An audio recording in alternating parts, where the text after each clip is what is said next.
పుట్టినప్పటి నుంచి మనకమ్మ బొట్టు పెడుతుంది, కాటికి పెడుతుంది. కొంత వయసు వచ్చిన తర్వాత మనకి గాజులు వేస్తారు.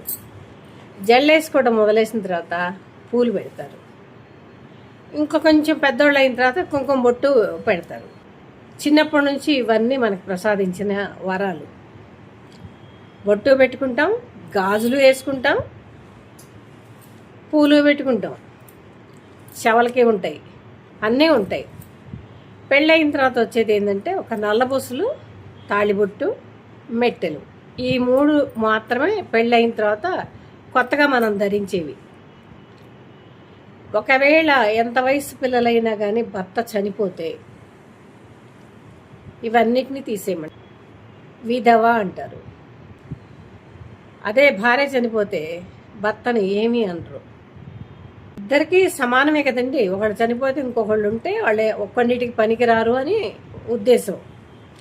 ఆడవాళ్ళనే తక్కువగా ఎందుకు చూడాలి, ఆడవాళ్ళకే ఇవన్నీ ఎందుకు తీసేయాలి? ఇట్లాంటి ఉద్యమాలు చాలా వచ్చినాయి. కొందరు అమలు చేస్తున్నారు, కొందరు చేయట్లేదు. ఏది వద్దనుకుంటే అది తీయాలి, ఏది ఉంచుకోవాలనుకుంటే అది ఉంచుకోవాలి. అది వాళ్ళ సొంత నిర్ణయం. ఆ అమ్మ ఈ అమ్మ వచ్చి ఇది ఇట్లా అది అట్లా అని నానా రకాలుగా 15వ రోజు ఇబ్బంది పెడతా ఉంటారు. అది సక్రమం కాదు. ఇటీవల కాలంలో కూడా ఒక చిన్న పాప భర్త చనిపోతే ఎవరో విధవరాలు అన్నారట. చాలా బాధపడింది. తను ఇన్స్టాలో పోస్ట్ చేసింది, దయచేసి అలా పిలవద్దు నన్ను అని.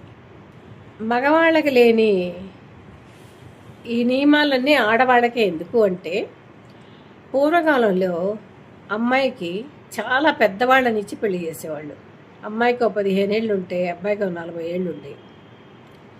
అంత వయసు తేడా ఉంటానా భర్తల ముందు చనిపోతే ఈ అమ్మాయి వయసులో ఉంటుంది కాబట్టి అందంగా కనిపిస్తే నలుగురు దృష్టి ఆకర్షిస్తుందనే ఉద్దేశంతో కొన్ని నియమ నిబంధనలు పెట్టారు.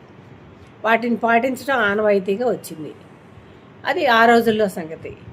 ఇప్పుడు ఈ రోజుల్లో భర్త చనిపోయినట్లు ఎవరూ ఉండట్లేదు. భర్త చనిపోయినా కానీ మరో పెళ్లి చేసుకోవడానికి కూడా సిద్ధపడుతున్నారు. పిల్లలు కూడా పెళ్ళిళ్ళు చేయాలని ఇష్టపడుతున్నారు. సింగిల్ లైఫ్ మిజరబుల్ లైఫ్ అని పిల్లలే పెళ్లి చేయడానికి కంకణం కట్టుకుంటున్నారు. ఇటువంటి స్థితిలో ఇలాంటి పదాలు వాడటం సరైంది కాదు. కొంతమంది అయితే వాళ్ళు కనిపిస్తే మళ్ళీ వెనక్కి వచ్చేసి ఇంటికి వచ్చి మంచినీళ్ళు తాగి మళ్ళీ పోతుంటారు. అది వాళ్ళ చేదస్తం.